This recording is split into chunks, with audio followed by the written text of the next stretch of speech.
Знаете ли, че през 1977 година на това място, днешния площад Цар Шишман в Пловдив, трябвало да се построи окръжна стоматологична поликлиника. Още тогава археолозите знаели, че вероятно покрай строежа ще излязат наяве определени находки, но изобщо не знаели, изобщо не предполагали каква голяма изненада ги очаква. Ние знаехме за трасето на крепостната стена от II век, която се намира по улица Стръмна, недалеч от тук. Така че ние очаквахме, че тук може да се разкрият сектори от крепостната стена, което и стана. Но точното разкриване на източната порта стана във връзка с тези спасителни разкопки. После тук беше много интересно, защото се очакваше, имаше очаквания от някои археолози, че тук ще се разкрие храм на здравеносните божества. Затова, защото този уникален фриз, който се съхранява в фоайето на археологическия музей, с изображение на фамилията на здравеносните божества, е открит точно тук. И затова се очакваше, че може би той принадлежи на един храм на здравеносните божества. Но се откри един комплекс, свързан с източната порта. Обектът се оказал изключително монументален и много важен за античния град. Разкрита е самата порта, която всъщност е входно-изходната артерия на античния Филипопол. Прилежащите към нея защитни съоръжения, улиците, водещи към портата, както и казармени постройки. Строежът на този внушителен комплекс ни отвежда в началото на IV век. Открити са над 100 фрагмента. За два от тях се казва, че са особено ценни. Намерен е постаментна статуя с надпис на гръцки «На добър път». Именно тук археолозите пристъпили по улица, която и до днес се оказва единствената за античния град, различна от останалите. Обикновенно те били широки до 7 метра. Към източната порта води най-широката и най-монументално оформена улична артерия, известна досега в Филипопол. Това е улицата с тротуари, която е широка 13 метра и 20 сантиметра. Само платното е широко 8 метра, а от двете страни на платното се намират тротуари по 2 метра и 60 сантиметра. Непосредствено до тротуарите, върху масивен зид се издига внушителна мраморна колонада в римско-корински стил. Улицата е оформена с големи сиенитни блокове, повечето от които в правоъгълна или квадратна форма. Интересно е, че допълнително са вместени и мраморни плочи.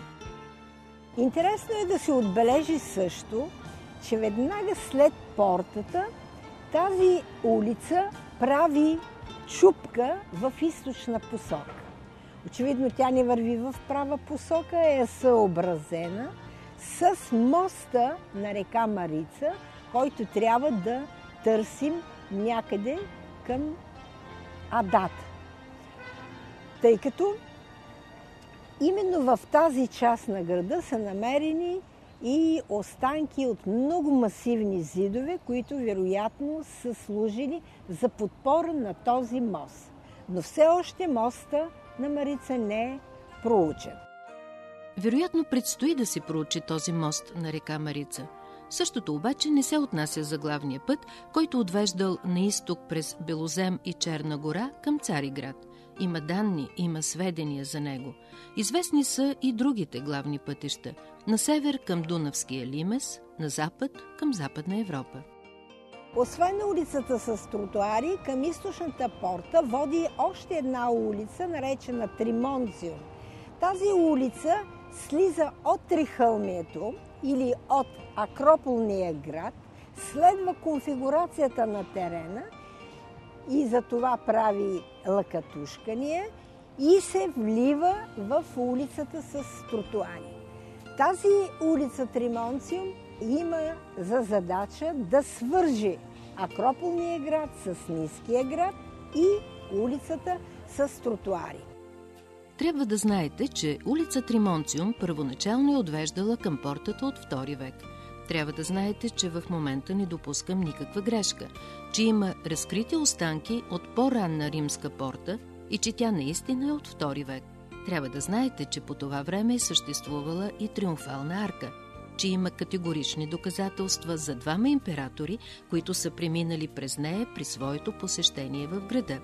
По-късно и тази арка е включена в конструкцията на късноантичната порта. Вероятно за това се казва, че разкритията, направени през 1977 година, датират от II до IV век след Христа. Портата през II век е била с арка, която се е намирала на около 18 метра от нея и е била много пишно оформена с мраморни пилони, които по-късно, през IV век, са били използвани за оформлението на портата през IV век. Към комплекса на източната порта принадлежат и казармите. Разположени са от двете страни на улицата с тротуарите. От едната са подредени верижно, а от другата в две редици. Какво представлява портата от IV век като архитектурен план? Тя е трипилон, т.е. тя се състои от един голям вход с ширина около 4 метра и 20 см и от двете страни на този централен вход има по-малки входчета по 1,60 от двете страни, от едната и от другата страна. Оформлението на входа е свързано с защитата на града. По това време факт на живота в античния Филипопол са варварските нашествия. Устоите могат и днес да се видят в техния първоначален вид. Твърди се, че и през средновековието тези входове са продължили да изпълняват важната си роля. Какво трябва да знаете още? Че източната порта на Филипопол може да съперничи на Римския стадион, на Античния театър, на Одиона, които красят днес съвременния Пловдив. При едно важно условие обаче – всички архитектурни елементи от този комплекс, които са много добре запазени, да бъдат експонирани по възможно най-добрия начин в цялостния проект за възстановяването на източната порта. А дали ще я видим скоро в нейния истински блясък, с колоните, с триумфалната арка, само времето ще покаже.